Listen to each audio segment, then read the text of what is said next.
సర్వాధికారియు నిరంతర స్తోత్రార్హుడు యేసుక్రీస్తు ప్రభువారి ప్రశస్త నామంలో ఉదయకాలపు వర్తమానాల కొరకు ఎదురు చూస్తున్న మీ అందరికీ ఇమాన్యుయల్ మినిస్ట్రీస్ తరపున మా శుభాభివందనాలు తెలియచేస్తూ ఉన్నాను. క్రీస్తునందు మాకు అత్యంత ప్రియమైన దైవ జనాంగమా, ప్రతిరోజు అరుణోదయపు దినం 5 గంటలకి అప్లోడ్ చేయబడుతున్న ఉదయకాలపు వర్తమానాలు కొన్ని వేల మంది ప్రజలు విని ఆశీర్వదించబడుతున్నాం అని తెలియచేస్తూ ఉన్నారు. ఈ వర్తమానాలు ప్రతిరోజు అనేకులకు షేర్ చేస్తూ సువార్త పరిచర్యలో పాలిభాగస్థులవుతున్న మీ అందరికీ నా చేతులు జోడించి వినయ మనస్సుతో మీ అందరికీ మా కృతజ్ఞతలు తెలియచేస్తూ ఉన్నాను. ప్రత్యేకంగా ఎల్లుండి నుండి అనగా జూలై నెల 25వ తారీఖు గురువారం నుండి 21 దినాల ఉపవాస ప్రార్థనలు ప్రారంభించబడుతూ ఉన్నాయి. ఉదయం 10 గంటల నుంచి 1 గంట వరకు, సాయంకాలం 6:30 నుండి 9:30 వరకు 2 పూట్ల ఉపవాస ప్రార్థనలు జరుగుతాయి మందిరంలో. అయితే ఈ ఉపవాస ప్రార్థనల సందర్భంగా అనేక మంది కొన్ని విషయాలు అడుగుతున్నారు. అన్నయ్య, ఉపవాసం మనం ఎలా ఉండాలి, ఉపవాసం ఉన్న దినాల్లో మనం ఏం చేయొచ్చు, ఏం చేయకూడదని, ఇలా ఉపవాసాన్ని గురించి కొన్ని దివ్యమైన మాటలు, ప్రశ్నలు మన యూట్యూబ్ ఛానల్లో దేవుని వాక్యం విని ప్రజలు అడగటం జరిగింది. ఈ ఉదయకాలం 3 శ్రేష్టమైన ప్రశ్నలు, ఆ ప్రశ్నలకు లేఖనాల ఆధారంగా సమాధానాన్ని తెలుసుకోవటానికి ప్రయత్నం చేద్దాం. మొదటి ప్రశ్న, ఉపవాసం అంటే ఏంటి? 2, ఉపవాసం ఎలా ఉండాలి? 3, ఉపవాసం ఉన్నప్పుడు ఏం చేయొచ్చు, ఏం చేయకూడదు? ఈ 3 ప్రశ్నలకు లేఖనాల్లో నుంచి సమాధానం మీతో పంచుకుంటాను. ఉపవాసము అంటే 2 పదాల కలయికది. ఉప ప్లస్ వాసము. వాసము అంటే నివసించుట అని అర్థం. ఉప అంటే 2 అర్థాలు ఉన్నాయి. ఒకటి క్రింద అని, రెండవది సమీపంగా అని. చాలాసార్లు మనం ఈ పదం వింటాం. ఉపరాష్ట్రపతి, ఉప ప్రధాని, ఉప ముఖ్యమంత్రి. ముఖ్యమంత్రి ఉన్నాడు, ఆ ముఖ్యమంత్రి క్రిందుండే వ్యక్తిని ఉప ముఖ్యమంత్రి, ప్రధానికి క్రిందుండే వ్యక్తిని ఉప ప్రధాని, రైట్? రాష్ట్రపతికి క్రిందుండే వ్యక్తిని ఉపరాష్ట్రపతి అంటారు. ఉప అంటే క్రింద. పైనున్న దేవునికి క్రింద సమీపంగా వాసం చేయటమే ఉపవాసం. రాష్ట్రపతి పైనున్నట్లుగా, ఉపరాష్ట్రపతి క్రిందున్నట్లుగా ఉపవసించేవాడు పైనున్న దేవునికి సమీపంగా బ్రతకటమే అసలు సిసలు నిజమైన ఉపవాసం. హల్లెలూయా. దైవజన్మ, ఉపవాసం ఎలా ఉండాలి? చాలామంది అడిగేటువంటి మాట, అన్నయ్య, ఉపవాసం ఉన్నప్పుడు మంచినీళ్ళు కూడా త్రాగకూడదా, మజ్జిగ కూడా త్రాగకూడదా? అసలు మీరు ఎలా ఉపవాసం ఉంటున్నారు? మన 21 దినాలు ఉపవాస ప్రార్థనలు జరుగుతున్నాయి కదా. ఈ 21 దినాల ఉపవాస ప్రార్థనలో మీరేం చేస్తారు, మీరు ఎలా ఉంటారు అని చాలామంది అడుగుతూ ఉన్నారు. నేను ఎలా ఉంటానో నేను అది చెప్పను. ఎందుకు అంటే అది చాటింపు వేసుకున్నట్లుగా ఉంటుంది. కానీ మన పరిచర్యలో జరిగేది చెప్తాను. మన పరిచర్యలో జరిగే దానికి ముందు ఒకటి మీరు గుర్తుంచుకోండి. ఉపవాసం ఉండేటప్పుడు వాళ్ళన్ని రోజులు ఉన్నారట, వీళ్ళన్ని రోజులు ఉన్నారట, నేను కూడా అలా ఉండాలి అని ఎవరినో చూసి పురికొల్పబడు, కానీ నేను కూడా ఉండాలి అని అనుకోకు. మొట్టమొదట ఉపవాసం ఉండేటప్పుడు మనం ఆలోచించాల్సిన మొట్టమొదటి ఆలోచన ఏంటంటే, నీ ఆరోగ్య స్థితిగతిని, నీ అనుకూలతను, నీ సామర్థ్యాన్ని ముందు నువ్వు పరిగణలోకి తీసుకోవాలి. ఇప్పుడు షుగర్ ఉన్న బెడ్లో ఉన్నారు. ఉపవాసం ఉండాలని ఆ తండ్రులు అనుకుంటారు, ఆ తల్లులు అనుకుంటారు. ఉండాలి ఉండాలి ఉండాలని రాత్రి అనుకుంటారు. తెల్లారిన తర్వాత మొహం కడుక్కోవటంతో ఎక్కడ లేని ఆకలి స్టార్ట్ అయిపోతుంది. ఉపవాసం ఉండాలని నా బిడ్డ అనుకున్నాడు. ఇప్పుడు నేను ఉపవాసం ఉండాలనుకున్నాను కాబట్టి నేను ట్యాబ్లెట్లు వేసుకోకుండా అసలు ఏమీ తినకుండా ఈ రోజంతా ఉపవాసం ఉంటాను అని ఉన్నాడు అనుకోండి, ఏమైపోద్ది? ఉపవాసం ఉంటానని అన్నవాడు తర్వాత హాస్పిటల్లో సెలైన్ బాటిల్స్ ఎక్కించుకుంటా ఐసీయూలోనే ఉంటాడు. నేనంట, నీవు ఆరాధించే దేవుడు కఠినుడు కాదు, కనికర సంపన్నుడు. మీలో ఎవరైనా నా శరీరంలో ఉన్న అనారోగ్యాలను బట్టి నేను ఉపవాసం ఉండలేకపోతున్నా, నా బ్రతుకు వేస్ట్, నా లైఫ్ వృధా, నేను కనీసం ఒక వారం రోజులు కూడా ఉపవాసం ఉండలేకపోతున్నాను, ఏ బిడ్డ కూడా నిందించుకోవద్దు. మొట్టమొదటి ఇది గుర్తుంచుకొని, నీ ఆరోగ్య స్థితిని గుర్తులో ఉంచుకొని, నీ ఆరోగ్య స్థితిని దృష్టిలో ఉంచుకొని, ఒకరోజు ఉండగలవా, ఒక పూట ఉండగలవా, 3 రోజులు ఉండగలవా, 7 రోజులు ఉండగలవా, 14 రోజులు ఉండగలవా, 21 రోజు ఉండగలవా అని మొట్టమొదట నీ ఆరోగ్యాన్ని దృష్టిలో ఉంచుకొని మీరు ఉపవాసం ఉండండి.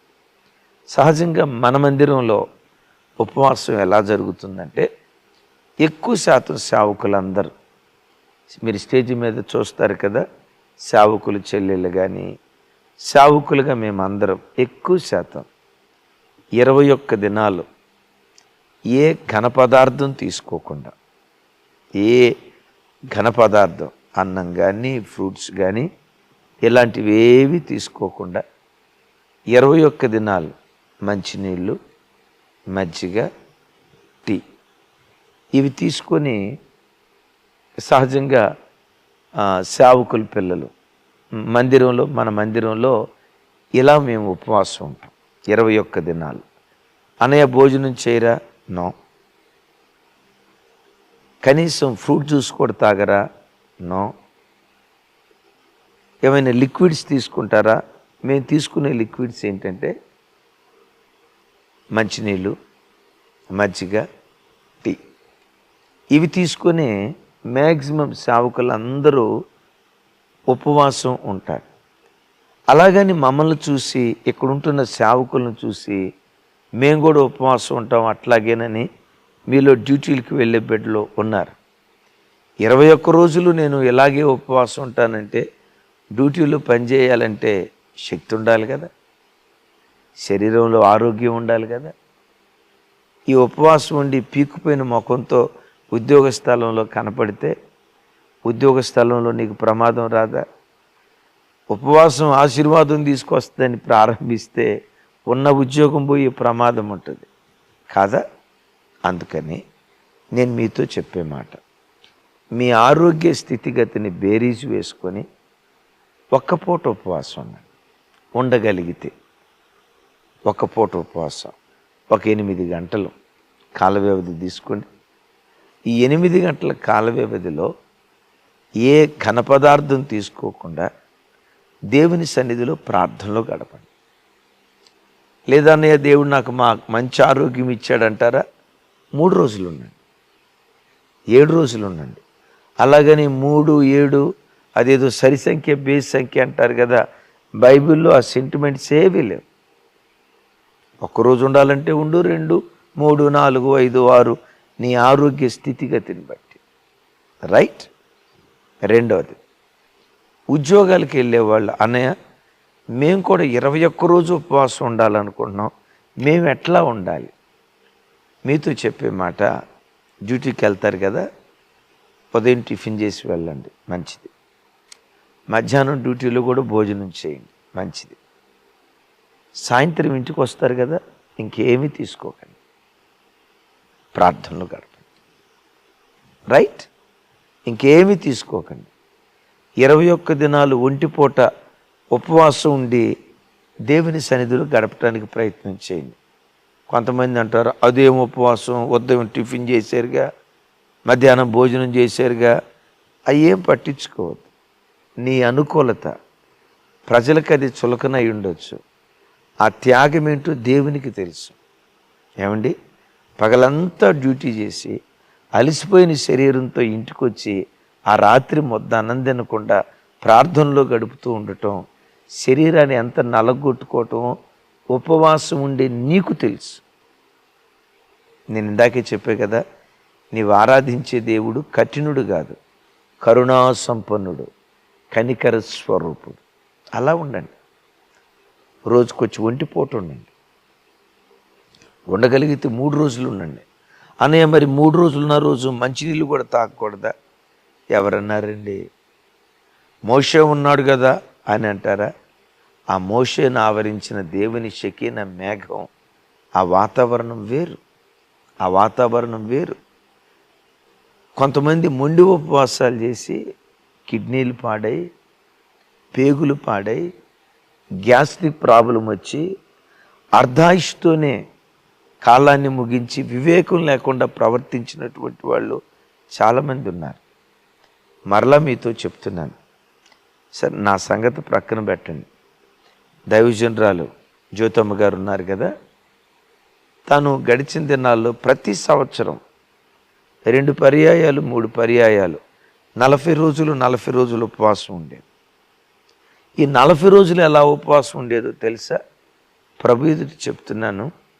కేవలం మజ్జిగ మంచినీళ్ళు టీ త్రాగి 40 రోజులు 42 రోజులు దేవుని కృప తను ఉపవాసం ఉండటానికి దేవుడు సహాయం చేశారు. అయితే ఒక మాట చెప్పమంటారా?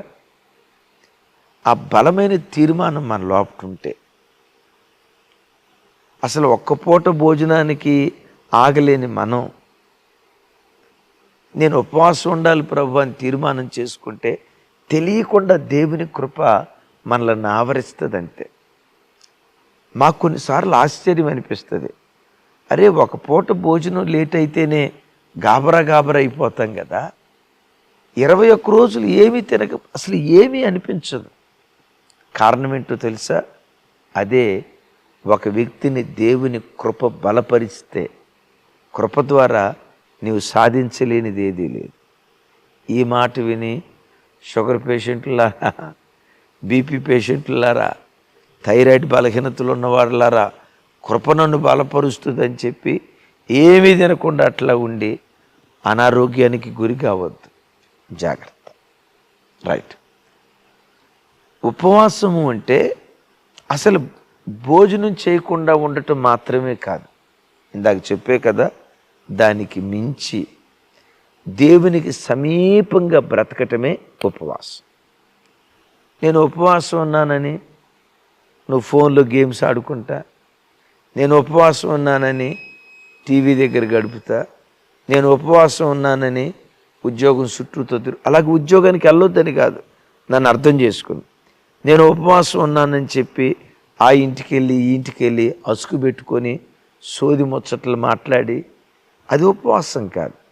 ఉపవాసము అంటే పైనున్న దేవునికి సమీపంగా బ్రతకటం. దేవునికి సమీపంగా బ్రతకటమే. అంటే దాని అర్థం ఏంటి? ఉపవాసం ఉన్న దినాల్లో మనం ఎక్కువగా చేయాల్సింది నంబర్ 1, ప్రార్థనలో ఎక్కువసేపు గడపాలి. రైట్. ప్రార్థనలో ఎక్కువసేపు గడపాలి. అనేక ప్రార్థనాంశాలు రాసుకో. ఒక 30 పాయింట్లో 40 పాయింట్లో 50 పాయింట్లో రాసుకో. 21 దినాలు ఉపవాస ప్రార్థనలు రాసుకోండి. అనేక ప్రార్థనలకు ఈ సంవత్సరం దేవుడు జవాబు ఇవ్వబోతున్నాడు. గతేడాది జరిగిన ఉపవాస ప్రార్థనలో ఎన్నో ప్రార్థనలకు దేవుడు జవాబు ఇచ్చాడు. అన్నిటికీ జవాబు రాకపోవచ్చు. ఎస్, నేను కొన్ని పాయింట్స్ రాసుకున్నా. ఎన్నో ప్రార్థనలకు దేవుడు జవాబు ఇచ్చాడు. యేసయ్యకు మహిమ కలుగును గాక. ఈ సంవత్సరం కూడా రాసుకొని ఉపవాసం ఉన్నప్పుడు నంబర్ 1, ప్రార్థనలో ఎక్కువగా దేవుని సన్నిధిలో గడపాలి. రైట్. అన్నయ్య, ఇక ఉపవాసం ఉన్నప్పుడు ప్రార్థనే చేయాలా? నో.